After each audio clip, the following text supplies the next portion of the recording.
Bismillahirrahmanirrahim. Assalamu alaikum dear students, friends and viewers. In this video, I am going to explain guild socialism and functional representation and the difference between functional representation and territorial representation. Guild socialism और socialism में क्या difference है? Functional representation को territorial representation से कैसे differentiate किया जाता है और गिल्ड सोशलिज्म का कॉन्सेप्ट किस पर्टिकुलर कॉन्टेक्स्ट में इमर्ज हुआ, गिल्ड सोशलिज्म के सपोर्टर्स कौन लोग हैं, who introduced this term guild socialism और एक्चुअली इसका थीम क्या है, इसका क्रक्स क्या है और हम कैसे इसको सोशलिज्म का एक वेरिएंट कह सकते हैं. All these things I am going to explain in this video, so please keep watching till the end of this video.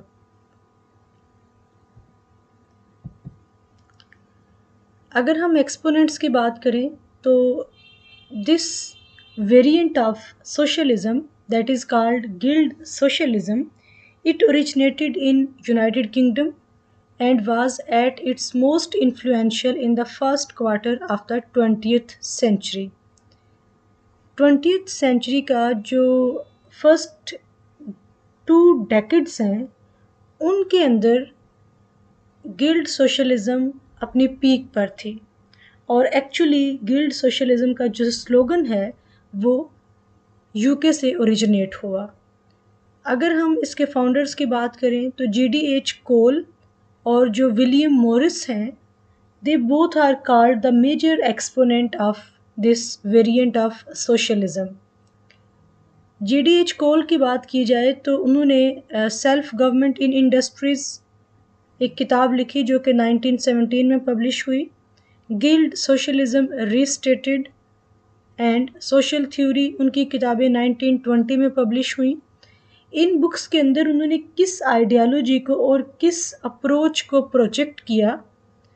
Actually GDH कोल ने प्लूरलिज्म को सपोर्ट किया क्योंकि अकॉर्डिंग टू GDH कोल ही was not in view that state is a supreme institution. He was not in the view, he was not in the favor of the sole supremacy of state. Simply you can say कि जो GDH कोल था वो state की supreme authority को accept नहीं करता था, वो इस नोशन को एक्सेप्ट नहीं करता था कि state is supreme institution and state is superior institution from all the human associations.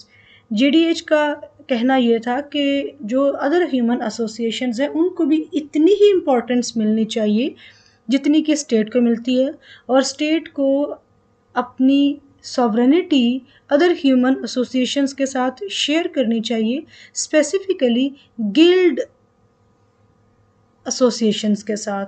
Guild means labour, कि जो लेबर यूनियंस हैं, जो लेबर एसोसिएशंस हैं उनके साथ और उनको भी इतनी ही अहमियत मिलनी चाहिए जितनी कि स्टेट को है. जो मीन्स ऑफ प्रोडक्शन है वो सिर्फ स्टेट की एक्सक्लूसिव ज्यूरिसडिक्शन में नहीं होने चाहिए. Means of production should not be owned by the state exclusively, rather जो गिल्ड यूनियन के लीडर्स हैं, जो लेबर यूनियन के लीडर्स हैं, उनको भी पॉलिसी मेकिंग प्रोसेस का पार्ट होना चाहिए, उनको पॉलिसी मेकिंग प्रोसेस में इन्वॉल्व करना चाहिए और जितने भी डिसीशंस लिए जा रहे हैं उन सब में जो गिल्ड सोशलिस्ट्स हैं, जो वर्कर्स के लीडर्स हैं, उनकी एक्टिव पार्टिसिपेशन होनी चाहिए और उनकी कंसल्टेशन से पॉलिसी मेकिंग प्रोसेस होना चाहिए, डिसीशंस लिए जाने चाहिए और पॉलिसीज़ बनाई जानी चाहिए. क्या पॉइंट ऑफ व्यू था GDH कोल का कि there should be a self government in industries and in other professions of the workers, कि इंडस्ट्रीज़ में सेल्फ गवर्नमेंट होनी चाहिए और उसमें स्टेट की इंटरवेंशन नहीं होनी चाहिए. Their control and administration should be in the hands of workers, और इंडस्ट्रीज़ की जो एडमिनिस्ट्रेशन है, इंडस्ट्रीज़ का जो कंट्रोल है वो वर्कर्स के पास होना चाहिए, ना कि स्टेट्स के पास होना चाहिए. और अगर स्टेट उसको ओन करती भी है तो स्टेट उसको एक्सक्लूसिवली ओन नहीं करेगी, बल्कि ये जॉइंट ओनरशिप होगी स्टेट अथॉरिटीज़ की और जो लेबर यूनियन लीडर्स हैं उनकी। अगर हम इसको डिफ्रेंशिएट करना चाहें सोशलिज्म और गिल्ड सोशलिज्म को, तो आप इसको यहाँ से स्टार्ट कर सकते हैं कि guild socialism is a variant of socialism. Like marks, जो गिल्ड सोशलिस्ट्स हैं दे आल्सो अपोज कैपिटलिज्म, वो भी कैपिटलिज्म के अगेंस्ट हैं, वो कैपिटलिज्म को पसंद नहीं करते। They want to abolish capitalism and vest the control and management of the factories in the hands of guilds, यानी वो मज़दूरों की हुकूमत चाहते हैं। वो ये सारी जो मैनेजमेंट है और जो कंट्रोल है फैक्ट्रीज़ का वो मज़दूरों के हाथ में देना चाहते हैं। Like collectivists, they are not in favour of state control over the industries, यानी अगर हम जो प्योर फॉर्म है सोशलिज्म की अगर हम उसको देखें तो उसकी तरह they are not in favour के industries and means of production should be in the control of state. rather they criticize the present representative system, जिसको हम टेरिटोरियल या पॉपुलर रिप्रेजेंटेटिव सिस्टम कहते हैं। वो कहते हैं कि ये जो सिस्टम है ये एक बेस्ट सिस्टम नहीं है, क्योंकि ये जो सिस्टम ऑफ रिप्रेजेंटेशन है it is not protecting, it is not preserving the interests of labour class. They argue that a government by representative elected on territorial basis is incapable of understanding and solving the complex problems of an industrial society, कि जो आम आदमी है जो कि territorial representation है या जो पॉपुलर रिप्रेजेंटेशन है उसके नतीजे में जो पब्लिक के रिप्रेजेंटेटिव्स आएंगे they are not the representative of all the segments of society which are living in that electoral district, which are living in that constituency, कि एक constituency के अंदर different professions के लोग रहते हैं, different occupations के लोग रहते हैं। तो जो सिंगल पर्सन उस constituency से इलेक्ट हुआ है, अगर आप फर्स्ट पास्ट दी पोस्ट सिस्टम की बात करें जिसको मैंने पिछले वीडियो में एक्सप्लेन किया है कि जहाँ पर एक कॉन्स्टिट्यूएंसी से एक ही इलेक्टेड पर्सन होगा। एक कॉन्स्टिट्यूएंसी के अंदर अगर एक से ज़्यादा लोग इलेक्शन कॉन्टेस्ट कर रहे हैं तो विनर कौन होगा, जिसको मेजॉरिटी वोट हासिल हुए हैं। यानी अगर उसमें से 5 लोग इलेक्शन कॉन्टेस्ट कर रहे हैं तो उन 5 लोगों में से जिसको सबसे ज़्यादा वोट मिले हैं that person would be entitled to be the part of legislature, और वो उस कॉन्स्टिट्यूएंसी का रिप्रेजेंटेटिव होगा, उस कॉन्स्टिट्यूएंसी के रिप्रेजेंटेटिव के तौर पर वो लेजिस्लेचर को ज्वाइन करेगा। तो गिल्ड सोशलिस्ट्स का ये कहना है कि ऐसा जो रिप्रेजेंटेटिव है that representative is not able, is rather he is incapable of understanding and solving the complex problems of an industrial society. They maintain that a system of functional representation based upon industrial unions will be best suited to a modern community. Territorial representation के against functional representation को support करते हैं guild socialists. और functional representation क्या है इसको हम next slide में डिस्कस करते हैं कि what is functional representation. Functional representation is a type of representation in which representation is given in any legislative body on the basis of occupations in the society। एक society के अंदर जितने पेशे हैं, एक सोसाइटी के अंदर जितने प्रोफेशंस हैं, उन प्रोफेशंस की बेस पे लेजिस्लेटिव बॉडी के अंदर उनको रिप्रेजेंटेशन दी जाएगी। It is believed that functional representatives can better represent the interests of different sections of the society. For this, a census should be done to find out the different occupational patterns in the country, and based on that representatives should be chosen। यानी सबसे पहले तो एक consensus develop होना चाहिए कि इस country के अंदर इतने प्रोफेशंस हैं, इस इंडस्ट्री के अंदर ये ऑक्यूपेशनल पैटर्न्स हैं, और उसके बाद जिस प्रोफेशन की जितने परसेंट पॉपुलेशन होगी उस प्रोफेशन को उतने परसेंट ही उस लेजिस्लेटिव बॉडी के अंदर रिप्रेजेंटेशन देनी चाहिए। Like the teaching community would choose teachers, यानी जो टीचिंग कम्युनिटी है उनका रिप्रेजेंटेटिव एक टीचर ही होगा।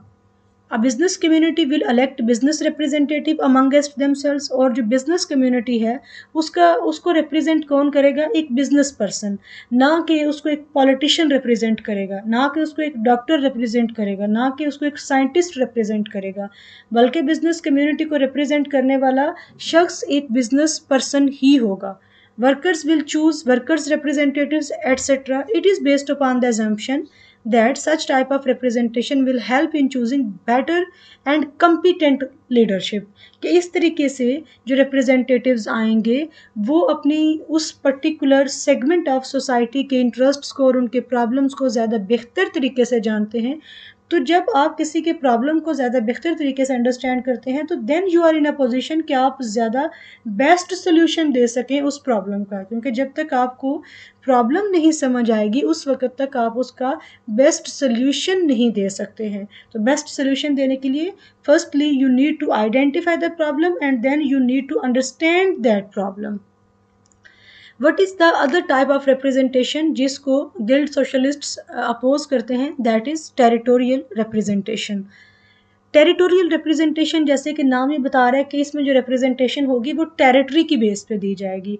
फॉर एग्जांपल एक कंट्री की टेरिटरी को अगर डिफरेंट कॉन्स्टिट्यूंसीज के अंदर अगर डिफरेंट इलेक्टोरल डिस्ट्रिक्ट्स के अंदर डिवाइड कर दिया जाता है और हर एक टेरिटरी से, अब again it depends on the electoral method कि वो पॉलिटिकल सिस्टम कौन से इलेक्टोरल मेथड को यूज़ कर रहा है।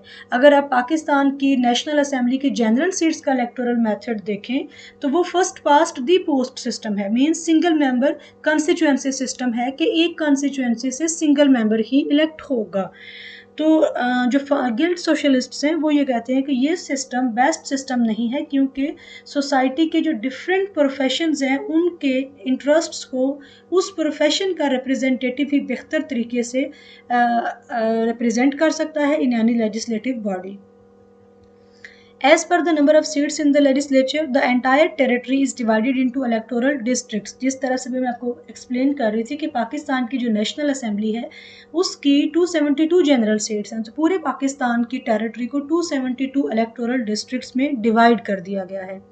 और उन इलेक्टोरल डिस्ट्रिक्ट्स को क्या कहा जाता है? कंस्टिट्यूएंसीज। उर्दू में आप इसे हल्का कहते हैं। The constituencies may be single member or multi-member constituencies in proportion to the number of people living in that area. Different methods हो सकते हैं, जैसे हमने अपनी पिछली वीडियो में बात की थी कि दो मेथड इस वक्त कंटेम्पोरेरी डेमोक्रेसीज के अंदर इन प्रैक्टिस है। One is called majoritarian system and the other is called proportional representation system. Majoritarian system को भी मैंने आपको एक्सप्लेन किया था और प्रोपोर्शनल रिप्रेजेंटेशन सिस्टम को भी आप वो वीडियो ज़रूर देखिएगा। Then you would be in a better position कि आप इस टेरिटोरियल रिप्रेजेंटेशन को अंडरस्टैंड कर सकें।